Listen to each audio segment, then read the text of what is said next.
महामहत्तम अध्याय 27। जय श्री राधा कृष्ण। कार्तिक मास समापन के करीब है, अंतिम कुछ दिन रह गए हैं। कार्तिक एकादशी से कार्तिक पूर्णिमा तक महाफल देने वाला समय है। शास्त्रों में वर्णित है कि 3 या 5 दिन के कार्तिक स्नान से ही इंसान के कई जन्मों के पापों का अंत हो जाता है। अब गणेश जी महाराज और अपने गुरुदेव को याद करते हुए कार्तिक मास महत्तम के अध्याय 27 को सुने। गणेश की भक्ति है परम सुखद, ज्योति से है ज्ञान झलकता। जो भी भक्ति करे इसकी, बन जाते ये उसके पालन करता। बोलो गणेश जी महाराज की जय। बिना गुरु नहीं होता जीवन साकार, सर पर होता जब गुरु का हाथ, तभी बनता जीवन का सही आकार। गुरु ही है सफल जीवन का आधार। बोलो गुरुदेव महाराज की जय।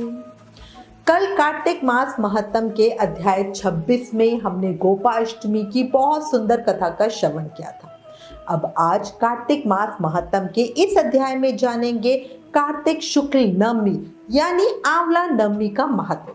साथ ही जानेंगे किस देवता की कितनी परिक्रमा की जाती है और परिक्रमा करने का क्या फल होता है। शुरू करते हैं।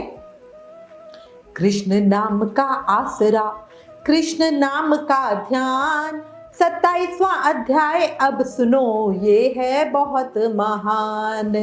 बोलो कार्तिक महत्तम की जय, कार्तिक के ठाकुर की जय।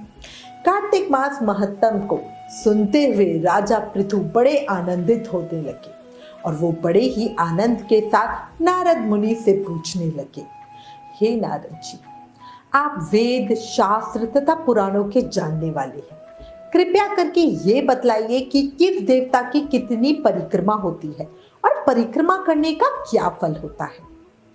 राजा पृथु की बात सुनकर नारद जी कहने लगे, हे राजा, देवी की 1, सूर्य की 7, अग्नि की 7, गणेश जी की 3, शिव जी की आधी, पितरों की 3 अथवा 4 और विष्णु भगवान की 4 परिक्रमा लगानी चाहिए। इस संबंध में ब्रह्मा जी का कहा हुआ एक प्राचीन इतिहास सुनो, जो बृहस्पति जी तथा देवराज इंद्र का संवाद है और ये स्वयं ब्रह्मा जी ने मुझे सुनाया था।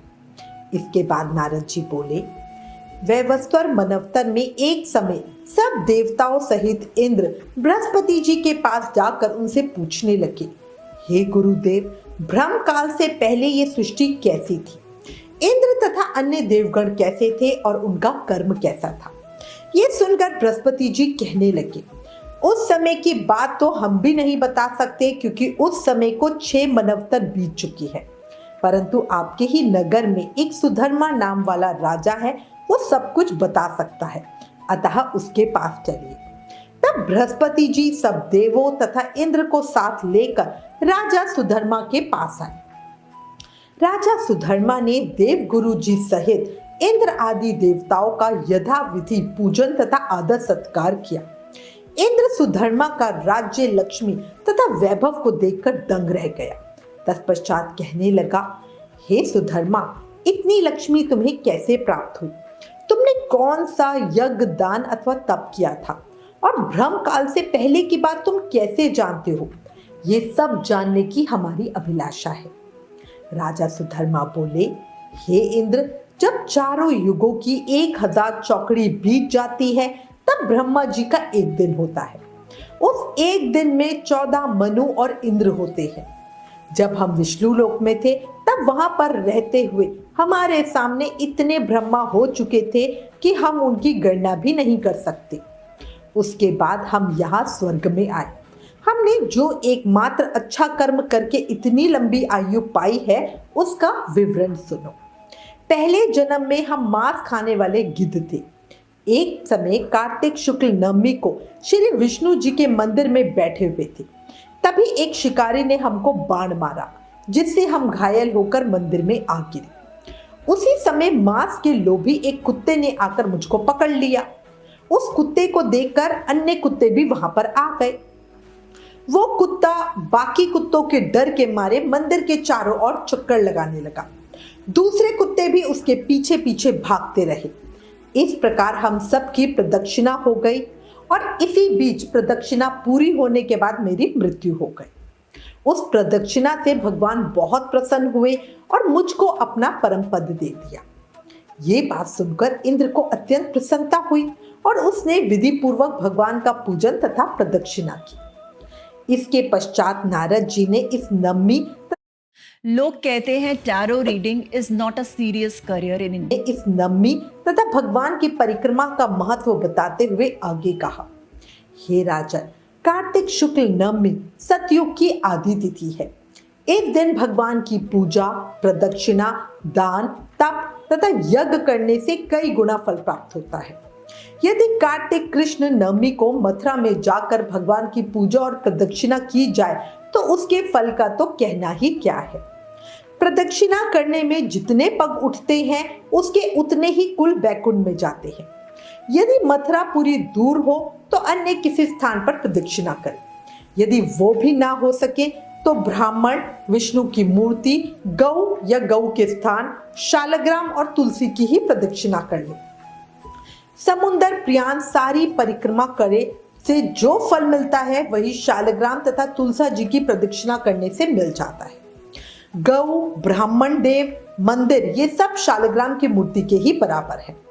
कार्तिक शुक्ल नवमी को ब्राह्मण, गौ, देवालय, तुलसीवन, साधु, वैरागी, जीवन मुक्त, गृहस्थ, वेद, उपवेद तथा पुराण ये सब ग्राम में ही वास करते हैं। अतः अपने ग्राम की प्रदक्षिणा करने मात्र से सभी की प्रदक्षिणा हो जाती है। ग्राम की प्रदक्षिणा करनी हो तो प्रातः काल ब्रह्म मुहूर्त में उठकर स्नान आदि क्रिया से निवृत्त हो कमंडल हाथ में ले ओम नमो भगवते वासुदेवाय इस मंत्र का जाप करते हुए सूर्योदय से पूर्व ही प्रारंभ करें। ब्राह्मण, देवस्थान तथा शालग्राम की मूर्ति की प्रदक्षिणा सूर्योदय के बाद भी हो सकती है। कार्तिक शुक्ल नवमी को द्वापर युग का प्रारंभ हुआ था, अतः ये तिथि दान और उपवास में कर्मशः पूर्व हव्यापनी तथा पर हव्यापनी हो तो ग्राह्य है। इस तिथि को नवमी से एकादशी तक अगर मनुष्य शास्त्रोक्त विधि से तुलसी के विवाह का उत्सव करे तो उसे कन्यादान का फल मिलता है। कार्तिक महामहत्तम अध्याय 27 का विराम। कल कार्तिक मास महत्तम के अगले अध्याय का श्रवण करेंगे। आज इस अध्याय में हमने परिक्रमा का महत्व जाना, इसीलिए सभी परिक्रमा जरूर करें। कार्तिक के अंतिम 5 दिन जिसे पंच भीकु या भीष्म पंचक कहते हैं, उसमें नियम से रोज भगवान विष्णु, शालग्राम जी और तुलसा जी की 4-4 परिक्रमा जरूर लगाएं। आंवला नवमी पर आंवले के वृक्ष की 108 परिक्रमा लगाने का विधान है। अगर आंवले का वृक्ष ना हो तो तुलसा जी की परिक्रमा लगाई जा सकती है। ठीक है, थोड़ा सा करके बहुत पुण्य मिलेगा, इसलिए करना जरूर। देखो, अंत में एक ही बात कहूंगी, सुन लो, समझ लो। जो इस मानव जीवन का फायदा उठाकर पुण्य कर्म नहीं करते वो महामूर्ख है, और जो ये कथा सुन रहे हैं, कार्तिक स्नान कर रहे हैं, उन पर श्री कृष्ण की साक्षात कृपा है। सही कह रही हूँ? इस कृपा को ऐसे ही बढ़ाते रहो और अधिक से अधिक शुभ कर्म करते रहो। आगे की कथा कल कार्तिक मास महत्तम के अगले अध्याय 28 में सुनेंगे। देखो, एक बात सुन लो, वक्त बदलते देर नहीं लगती, इसलिए कभी हद से ज्यादा फूलो मत और कभी भी अपनों को भूलो मत। क्योंकि हमेशा कहती हूं ना, जीवन क्षणभंगुर है, अभी है और अभी नहीं। कलयुग का बैंक बैलेंस तो बढ़ा रहे हो, ऊपर के अकाउंट का भी सोच लो। कर्मों के अलावा कुछ साथ नहीं जाएगा, इसलिए अभी भी समय है। ज्यादा से ज्यादा नाम जाप करके जन्म